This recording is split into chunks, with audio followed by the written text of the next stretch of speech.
আসসালামু আলাইকুম ওয়া রাহমাতুল্লাহি ওয়া বারাকাতুহু। আলহামদুলিল্লাহি হামদান কাসীরান তাইয়্যিবান মুবারাকান ফীহি, আম্মা বাদ। আমার সম্মানিত দর্শকবৃন্দ, আমি আজকে আপনাদের সামনে আলোচনা করব রবিউল আউয়াল মাসের করণীয় এবং বর্জনীয় সম্পর্কে সংক্ষিপ্ত আকারে। আল্লাহ পাক যেন আমাদের সবাইকে এই আলোচনাটি বুঝার তৌফিক দান করেন এবং আমাকেও যেন সঠিকভাবে বলার তৌফিক দান করেন। আমার সম্মানিত দর্শকবৃন্দ, রবিউল আউয়াল মাস আমাদের মধ্যে চলমান আছে। সম্মানিত মাস, বরকতময় মাস, পবিত্র মাস। এই মাসে আমাদের প্রিয় নবী হযরত মুহাম্মদ মুস্তাফা সাল্লাল্লাহু আলাইহি ওয়াসাল্লামকে আল্লাহ পাক রব্বুল ইজ্জত দুনিয়াতে প্রেরণ করেছিলেন, কোন মুহাক্কিক উলামায়ে কেরাম বলেন। আর এই মাসেই আমাদের প্রিয় নবী হযরত মুহাম্মদ মুস্তাফা সাল্লাল্লাহু আলাইহি ওয়াসাল্লাম দুনিয়া থেকে চির বিদায় গ্রহণ করেছিলেন।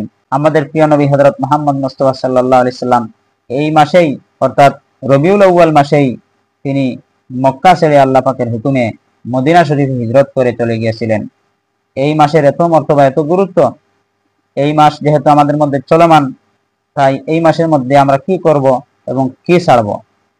আমার প্রিয় দর্শকবৃন্দ, আমাদের মুসলমান সমাজে কিছু মুসলমান এরকম আছেন যারা নবী করিম সাল্লাল্লাহু আলাইহি ওয়াসাল্লামের প্রতি অতিমাত্রার মহব্বত দেখাইতে গিয়ে তারা নবী করিম সাল্লাল্লাহু আলাইহি ওয়াসাল্লামের জন্মদিনের আনন্দ উপভোগ করেন।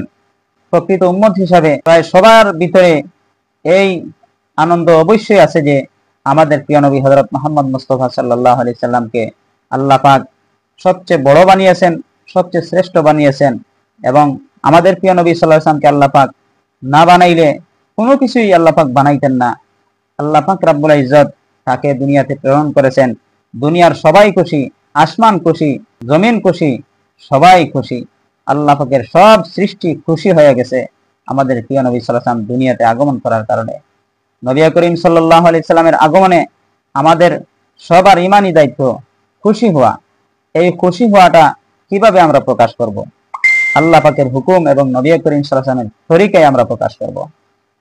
রবিউল আউয়াল মাসের 12 তারিখে প্রত্যেকটা বছর কিছু মুসলমানেরা যে এই যে জশ্নে জুলুসে ঈদে মিলাদুন নবী নামে এক ধরনের আনন্দ মিছিল, আনন্দ প্রকাশ করেন, এটা তারা কোথায় পেয়েছেন? এটা তাদের বানোয়াটি একটা কাজ, একটা আনন্দ প্রকাশের বিষয়।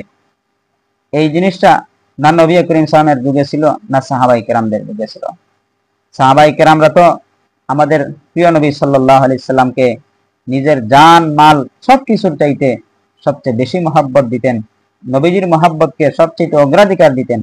তাদের ভিতরে এত বেশি মহব্বত থাকা সত্ত্বেও তারা তো কোনোদিন তারা জশ্নে জুলুসে ঈদে মিলাদুন নবী পালন করে নাই। 16 লক্ষ সাহাবায়ে কেরামদের মধ্যে থেকে কেউই তো জশ্নে জুলুসে ঈদে মিলাদুন নবী এই আনন্দ মিছিল নামে তারা কখনো পালন করেন নাই। নবীজির যুগেও পালন করা হয় নাই, সাহাবায়ে কেরামদের যুগেও পালন করা হয় নাই। তাহলে এর আবিষ্কারক কে? জশ্নে জুলুসে ঈদে মিলাদুন নবী কিছু নামদারি মুসলমান, লাহোরের হাজী এমদাদুল্লাহ এবং মৌলভী মজিদ সাহেব নামে এই দুই ব্যক্তি জশ্নে জুলুসে ঈদে মিলাদুন নবী এই আনন্দ মিছিল তারা আবিষ্কার করেন। একদল মুসলমান তো এরকম আছে, এই জশ্নে জুলুসে ঈদে মিলাদুন নবী পালন করাকে তারা সুন্নত মনে করে, তারা ইবাদত মনে করে।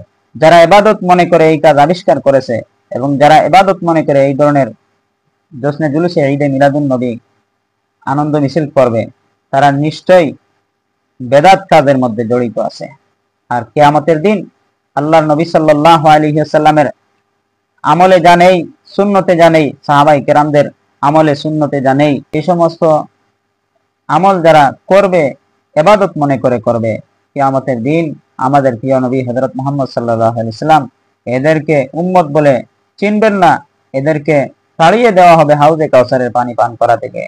এদেরকে ময়দানে মাহশরে আমাদের প্রিয় নবী হযরত মুহাম্মদ সাল্লাল্লাহু আলাইহি ওয়াসাল্লাম সুপারিশ করবেন না। আমার প্রিয় দর্শকবৃন্দ, তাহলে রবিউল আউয়াল মাসে আমরা কি করব? রবিউল আউয়াল মাসে আমরা নবী করিম সাল্লাল্লাহু আলাইহি ওয়াসাল্লামের জন্ম থেকে নিয়ে মৃত্যু পর্যন্ত জীবনীগুলো আলোচনা করব এবং নবী করিম সাল্লাল্লাহু আলাইহি ওয়াসাল্লামের আদর্শকে আমরা বুকে ধারণ করব, আর আমাদের বডির মধ্যে, আমাদের জিসমের মধ্যে, আমাদের আমলের মধ্যে বাস্তবায়ন করব।